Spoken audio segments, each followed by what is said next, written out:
তুমিই হতে পারো একমাত্র শেখ যে কখনো পালাবে না, এমন মন্তব্য করেছে তাসনিয়া ফারিন। বাগদানের ১ বছর পূর্ণ হলো ছোট পর্দার জনপ্রিয় অভিনেত্রী তাসনিয়া ফারিন ও তার স্বামী শেখ রেজওয়ানের।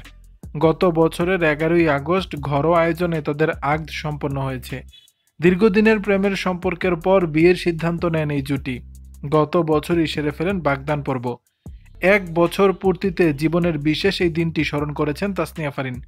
রোববার ১১ই আগস্ট প্রথম প্রহরেই স্বামী শেখ রেজওয়ানের সঙ্গে ৫টি ছবি নিজের ফেসবুক পেজে প্রকাশ করেন এই অভিনেত্রী। ঠিক ১ বছর আগে বাগদানের দিনেই তোলা হয় এই ছবিগুলো। স্বামীর সঙ্গে সেই ছবি প্রকাশ করে মজাদার এক ক্যাপশন দিয়েছেন এই অভিনেত্রী, যেখানে তিনি লিখেছেন, তুমি হতে পারো একমাত্র শেখ যে কখনো পালাবে না। এরপর বাগদানের ১ বছর পূর্তিতে স্বামীকে শুভেচ্ছা জানান ফারিন। লেখেন, সুখের ১ বছর। পাশাপাশি উল্লেখ করেন ছবিগুলো তাদের বাগদানের দিনেই তোলা ছিল। খুব অল্প বয়সেই শেখ রেজওয়ানের সঙ্গে সম্পর্কে জড়ান ফারিন। তাদের বন্ধুত্ব ও ভালোবাসার সম্পর্কের বয়স ৮.৫ বছর। বাগদানের মধ্য দিয়ে সেই প্রেম পরিণয়ের প্রথম ধাপে পা রাখল। গত বছর স্বামীর প্রশংসা করে নিজেকে ভাগ্যবতী উল্লেখ করে এই অভিনেত্রী লিখেছিলেন, আমার কাছে এখনো অবিশ্বাস লাগছে আমি একজন স্বামী পেয়েছি।